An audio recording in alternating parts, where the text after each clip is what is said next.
Friends, welcome to pro talent and I am Nitin Parmar. My dear students, आप सबका स्वागत है on this 5th of June 2024 का daily current affair module. दोस्तों, कल का दिन बड़ा महत्वपूर्ण दिवस रहा भारत की लोकतंत्र के लिए, और as a student of law हमारे लिए ये महत्वपूर्ण दिवस रहा, क्योंकि हमें बहुत सारी छोटी छोटी चीज़ें इस देश के लॉ के बारे में, उस देश के लॉ प्रोसेस के बारे में और इस देश की डेमोक्रेसी के बारे में सीखने को मिलता है। So I am sure you must have learn lot of important things based on yesterday's you can say result।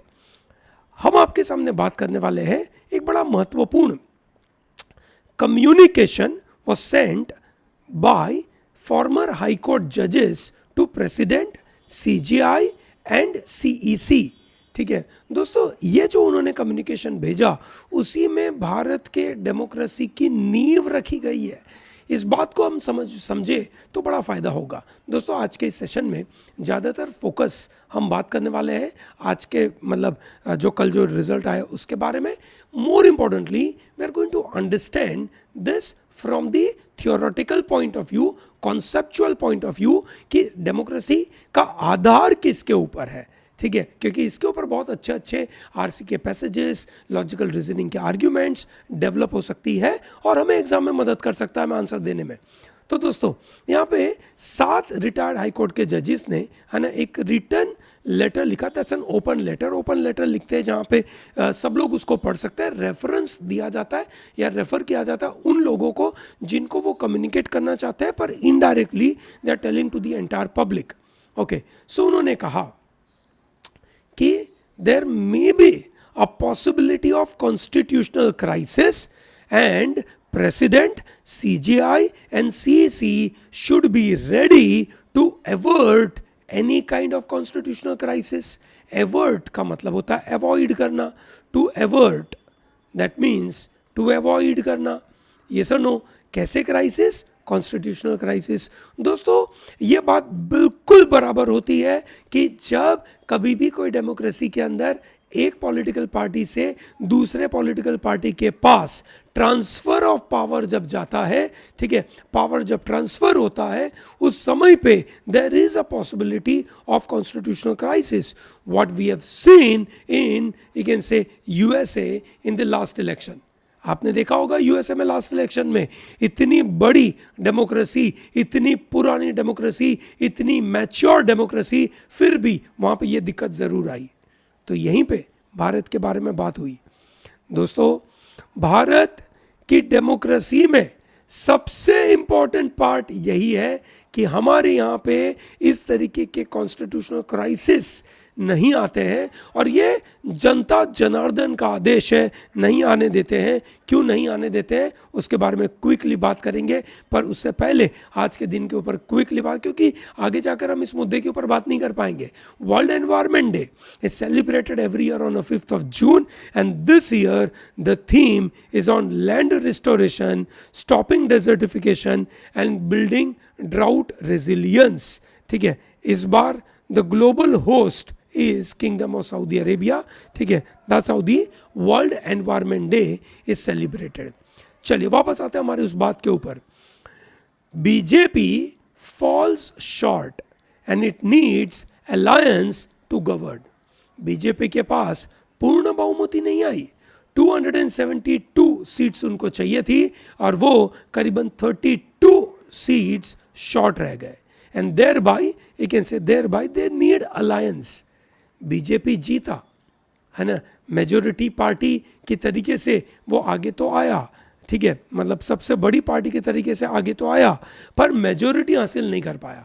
One of the bigger setback they received was in Uttar Pradesh. ठीक है, एनडीए टोटल 292 सीट्स लेकर आए, कांग्रेस और India alliance को 234 ही मिला। कांग्रेस को total 99 सीटें मिली।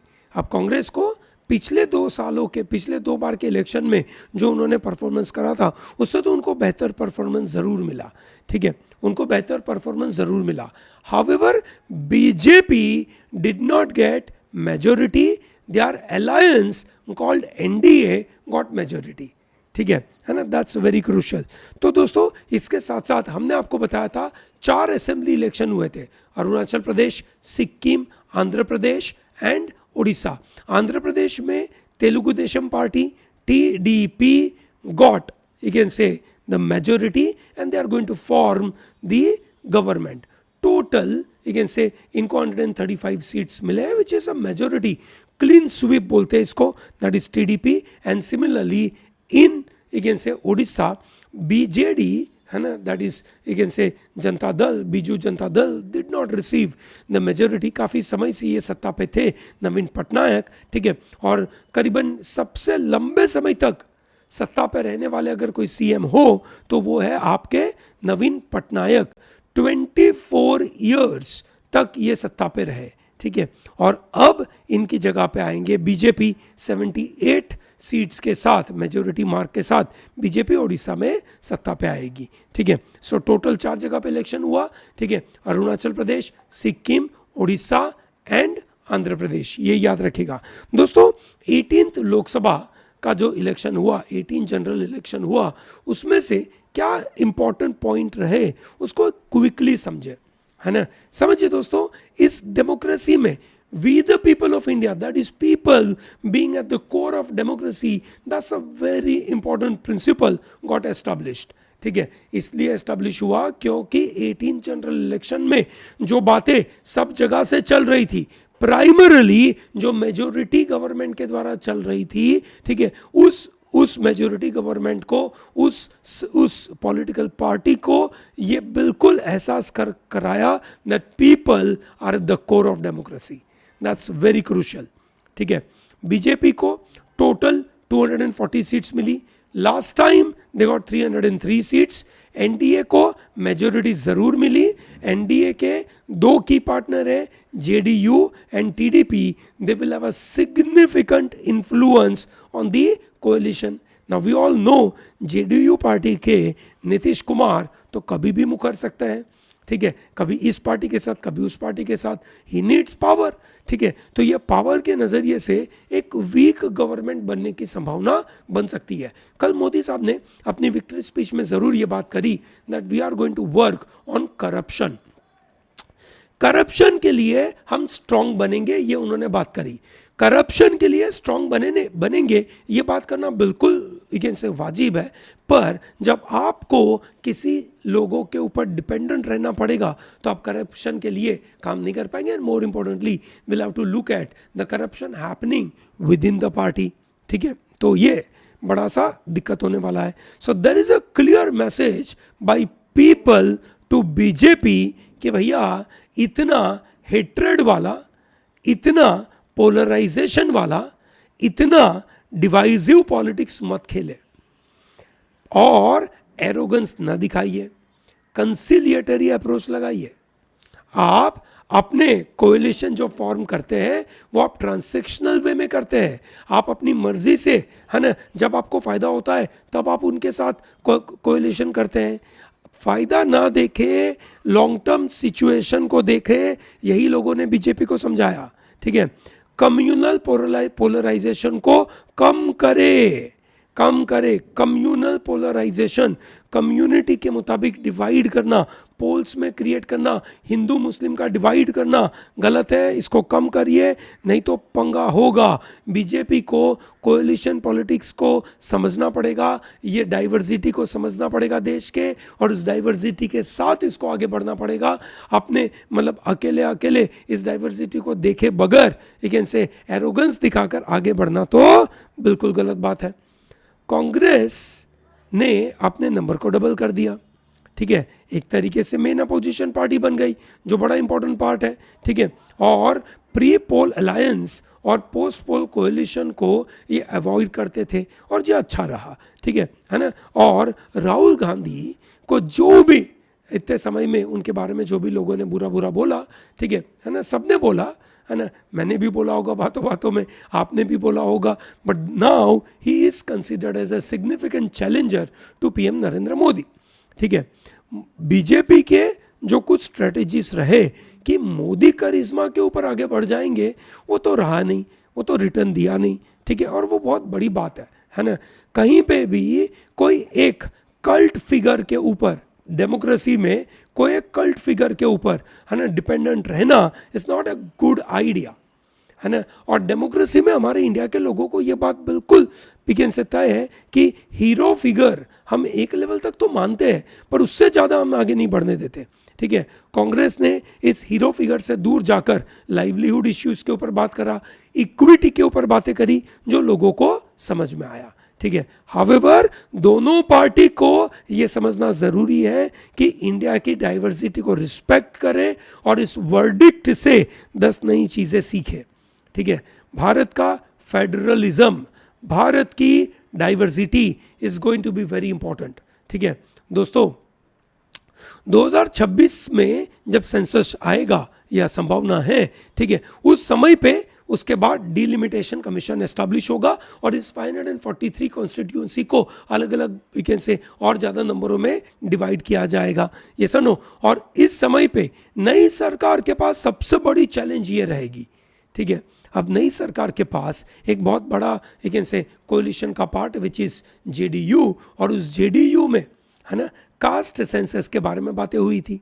तो आप ये ध्यान रखेगा कि there may be a good possibility that in the name of this caste politics, ठीक है, the current government, the new government, ठीक है, may possibly try and remove certain kind of benefits given to caste. देखेंगे, है ना, 2025 में 16th finance commission अपना report देगा, तो हम देखेंगे ये 16th फाइनेंस कमीशन क्या रिपोर्ट देगा। दोस्तों डिलिमिटेशन का मतलब हो गया कि पूरे देश की ज्योग्राफी को अलग अलग कॉन्स्टिट्यूएंसी में डिवाइड करना, ठीक है। तो डिलिमिटेशन कमीशन एस्टैब्लिश होगा, उस समय पे विमेन रिजर्वेशन भी अप्लाई होगा, ये सुनो। तो ये जो 2029 का इलेक्शन आएगा, that will be all the more very interesting, ठीक है। So this was possibly the last election with 543 seats, ठीक है। This was possibly the last election with 543 seats. Delimitation का मतलब समझ में आ गया दोस्तों, ग्रेट। फिर फाइनेंस कमीशन एस्टैब्लिश किया गया। दोस्तों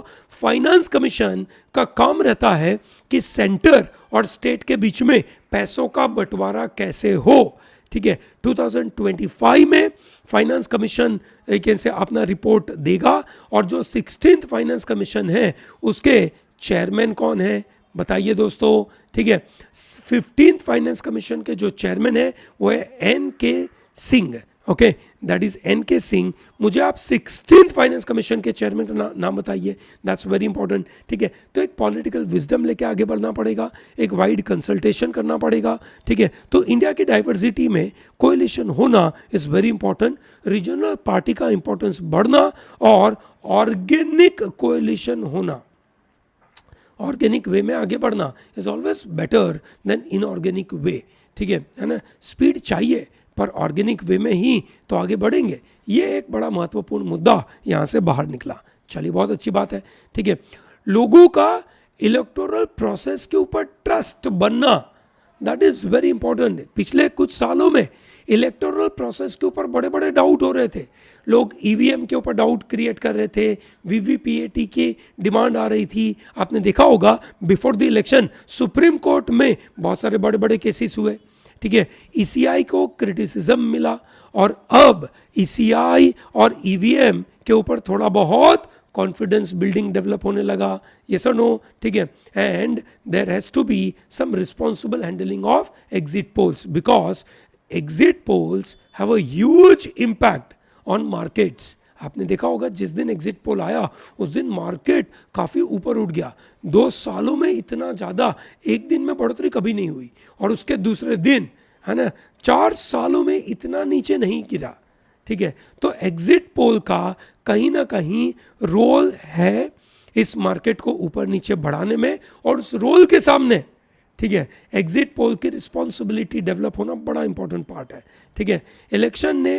इलेक्शन के आउटकम ने भारत में एक वाइब्रेंट डेमोक्रेसी चल रही है इस बात को बिल्कुल सुजागर किया। नई government must fulfil the expectation of the new India, है ना, and not just new India को वोटर बेस मान के चलना नहीं है, डेवलपमेंट के बारे में बात करना है, विकास के बारे में बात करना है, ठीक है। सही प्रॉब्लम्स को आइडेंटिफाई करना है, गलत प्रॉब्लम दिखाकर पोलराइजेशन करने की आवश्यकता नहीं है। ये बड़ा इंपॉर्टेंट पार्ट है, ये हमारी डेमोक्रेसी का पावर है, और ये पावर है ना, मुझे बड़ा पसंद है, क्योंकि ये पावर हर पॉलिटिकल पार्टी को कंट्रोल करता है, कंटेन करता है, रिस्ट्रेन लगा के चलता है, और यही रिस्ट्रेन, यही कंट्रोल, ठीक है, देश को आगे बढ़ाने के लिए चाहिए। तो जाकर देश सबका, देश में विकास सबका हो पाएगा। चलिए, बढ़िया, बड़ा महत्वपूर्ण मुद्दा रहा। ठीक है, एक और महत्वपूर्ण एक से आर्टिकल आया था एडिटोरियल में, कल के अखबार में, कल हिंदू में आया था, and I thought that was very crucial, so I kept it as it is for you to understand. Now this issue is connected to property rights. दोस्तों, प्रॉपर्टी राइट्स, है ना, काफ़ी सालों से, है ना, एक बड़ा इश्यू क्रिएट करता है भारत जैसे देश के अंदर। प्रॉपर्टी राइट्स, है ना, एक समय पे ये फंडामेंटल राइट होता था। ठीक है, प्रेसिडेंट जॉन एडम्स ने एक बार कहा था that property is surely a right of mankind as real as liberty.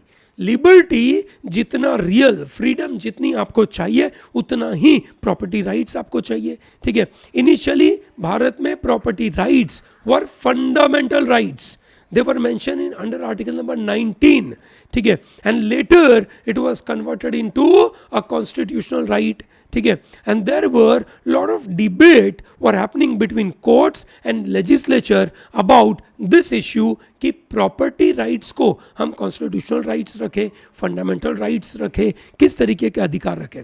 दोस्तों, भारत में सबसे पहला केस आया था बिला बनर्जी का केस। ठीक है, that was in West Bengal. Bela Banerjee case के अंदर, ठीक है, बेला बनर्जी केस के अंदर, ठीक है, बात हो रही थी कि जो सरकार ने लॉ बनाया था, ये था कि सरकार कोई भी पुराने लॉ के मुताबिक किसी की प्रॉपर्टी सरकार अपने हाथ में ले सकती है, बिल्कुल ले सकती है। ठीक है, पर पैसा कंपेंसेशन कितने अमाउंट का दिया जाएगा, है ना, पैसा कंपेंसेशन किस अमाउंट का दिया जाएगा। बोला लॉ जिस समय पे बनाया था, उस समय पे अगर लॉ में लिखा था कि उस समय की मार्केट प्राइस के ऊपर दिया जाएगा, तो उसी मार्केट प्राइस पे दिया जाएगा, भले उसके बाद 30 साल हो गए, 40 साल हो गए और मार्केट की वैल्यू बढ़ गई। ठीक है, उस बात पे बेला बनर्जी ने केस ठोका था। ठीक है, और बाद में इस बेला बनर्जी केस के अंदर सुप्रीम कोर्ट ने रूल दिया था कि भैया ऐसा नहीं होना चाहिए कि इतना पुराना अमाउंट के ऊपर तो नहीं होना चाहिए, there has to be just equivalent, that means एक जस्ट प्राइस देनी चाहिए, एक जेन्युइन प्राइस देनी चाहिए, एक रिजनेबल कंपेंसेशन लोगों को मिलना चाहिए। ठीक है, जिसकी वजह से 4th अमेंडमेंट डालना पड़ा। 4थे अमेंडमेंट में लेजिस्लेचर चाहता था कि ये सुप्रीम कोर्ट इस राइट टू प्रॉपर्टी में हाथ न लगाए। ठीक है, तो वहां पे यू से उन्होंने कहा जो भी आर्टिकल नंबर 31 में लिखा है that is beyond judicial review, है ना, जो भी आर्टिकल नंबर 31 में लिखा है वो that is beyond judicial review, और इस राइट टू प्रॉपर्टी में सुप्रीम कोर्ट अपना जुडिशियल रिव्यू नहीं कर सकता। जुडिशियल रिव्यू का क्या मतलब होता है?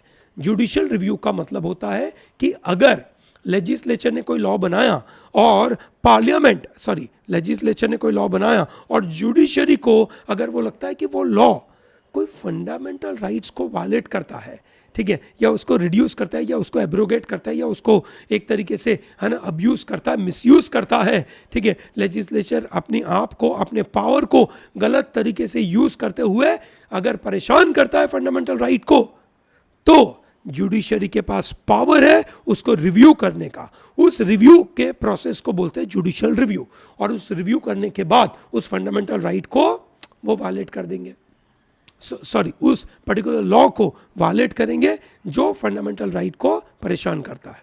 ठीक है, पर आर्टिकल नंबर 31 में जो डाल दिया भैया वो जुडिशियल रिव्यू के परे हैं, ऐसा उन्होंने बोल दिया। ठीक है, court you can say were not very happy with this idea, है ना, पर court allowed to scrutinize various legislative principles for determining compensation. और उसके समय पे 25th अमेंडमेंट आया 1971 में, जहाँ पे आर्टिकल नंबर 31 में जो वर्ड अमाउंट यू कैन से लिखा था, है ना, जो वर्ड कंपेंसेशन लिखा था उसको उन्होंने अमाउंट लिख दिया। ठीक है, कंपेंसेशन कितना देना चाहिए, कंपेंसेशन का मतलब आपने जिस समय पे जो प्रॉपर्टी खरीदी थी उतना पैसा हम आपको देंगे, इधर इन्होंने वर्ड बोल दिया अमाउंट। ठीक है, so thereby there was a big scope of getting more money, giving more money to people, पर जुडिशियल रिव्यू अभी भी लगा नहीं। फाइनली केशवानंदा भारती का केस आया। केशवानंदा भारती केस में 25th अमेंडमेंट को अपहेल्ड किया गया, ठीक है, पर यह बोला गया कि आप जो भी 31 में डाले हैं वो जुडिशियल रिव्यू के रिव्यू के अंडर में तो आएगा, है ना। और इसकी वजह से पार्लियामेंट और कोर्ट के बीच में ये झगड़ा वापस चालू रहा। 44th अमेंडमेंट में आर्टिकल नंबर 19(1)(f) को यू कैन से रिमूव कर दिया और उसको आर्टिकल नंबर 300(a) में डाल दिया गया। यस और नो। सिमिलरली वो कंपेंसेशन वाला क्लॉज आर्टिकल 31 में से निकाल दिया। So right to property as a fundamental right was removed from article number 19 clause A sub clause F में से निकालकर उसको डाल दिया आर्टिकल नंबर 300(a) में, जिसकी वजह से वो कॉन्स्टिट्यूशनल राइट बन गया। वाला आर्टिकल नंबर 31 में जो जुडिशियल रिव्यू नहीं कर सकते वो लिखा था, वो तो बरकरार रहा, पर उसमें से कंपेंसेशन का क्लॉज निकालकर उसको 300(a) में डाल दिया गया। So thereby property rights के ऊपर काफ़ी इमीडिएट और सिग्निफिकेंट इम्पैक्ट होने लगे, ठीक है। और बाद में बड़े महत्वपूर्ण ऑब्जर्वेशन रहे। जस्टिस के मैथ्यू ने कहा that property rights are fundamental in nature, so that means property rights लोगों को मिलना चाहिए। They are as good as fundamental right. Some of the people have gone even to tell that right to property is like a human right. Professor P.K. Tripathi criticized the deletion of article number 31. It says that need for compensation and public purpose in property acquisition is very crucial. जो property आपको acquire करनी है वो public purpose पे ही करनी चाहिए और उसका जो कंपेंसेशन देना है वो एक बड़ा इंपॉर्टेंट है और वो देना चाहिए। दोस्तों आज right to property article 300(a) में जो लिखा है उसमें ये लिखा है no person shall be deprived of his property save by the authority of law. So that means कोई भी बंदे की प्रॉपर्टी लीगल तरीके से ही ली जाएगी, गलत तरीके से ली नहीं जाएगी। सो दैट मीन्स ये कॉन्स्टिट्यूशनल राइट के तरीके से तो पक्का ही देखा जाता है, पर ह्यूमन राइट के तरीके से भी देखा जाता है। MC मेहता केस में ये बोला गया that right to property must be just, fair and reasonable, और B.K. रविचंद्र केस में कहा गया that property right under 300(a) is as good as article number 21 right to life के जैसा है, मतलब फंडामेंटल राइट तो है, ठीक है। तो अभी रिसेंटली कोलकाता म्यूनिसिपल कॉरपोरेशन का जो केस आया उसके ऊपर ये पूरा आर्टिकल लिखा गया था, जज साहब ने लिखा था। उसी आर्टिकल की समरी मैं आपको यहाँ समझा रहा हूँ। आर्टिकल नंबर 300(a) में, ठीक है, क्या क्या important facets of fundamental rights और राइट टू प्रॉपर्टी प्रोटेक्ट किया गया है। आपने देखा होगा आर्टिकल नंबर 300(a), अभी हमने आपको बताया it is for right to property. उसमें बात करी गई राइट टू नोटिस कि भाई अगर किसी की प्रॉपर्टी अगर आप ले रहे हैं तो there has to be right to notice, उसको नोटिस मिलना चाहिए। Second, right to be heard, उसको अगर कुछ कंप्लेन है, उसको कुछ यू कैन से अपोज करना है, he should, and then whatever is a decision it should come with a reasonable reason. Duty to acquire only for the public purpose. Government की ड्यूटी है कि अगर आप प्रॉपर्टी पर एक्वायर करते हो तो you are taking it only for the public purpose, for no other purpose.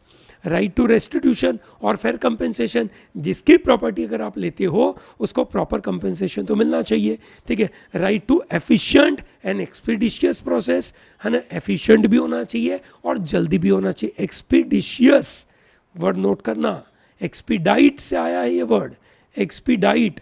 Expedite का मतलब होता है कोई चीज़ों को स्पीड में करना, जल्दी करना। And right of conclusion, finally एक कंक्लूजन होना चाहिए, ठीक है। तो एक फेयर कंपेंसेशन और रेस्टिट्यूशन फॉर प्रॉपर्टी एक्विजिशन के बारे में जो 7 फैसेट्स उन्होंने बोले वो कोलकाता म्यूनिसिपल कॉरपोरेशन का केस के द्वारा बड़ा इंपॉर्टेंट है। और ये भारत में, है ना, इस लेजिस्लेचर और कोर्ट के बीच में जो झगड़ा है उस झगड़े को कहीं ना कहीं सेटल कर रहा है, और कोर्ट जो प्रिंसिपल बनाने की कोशिश कर रहा है वो बड़े फायदे में है। चलिए बढ़ते आगे और कुछ इंटरनेशनल न्यूज़ के बारे में बात करते हैं।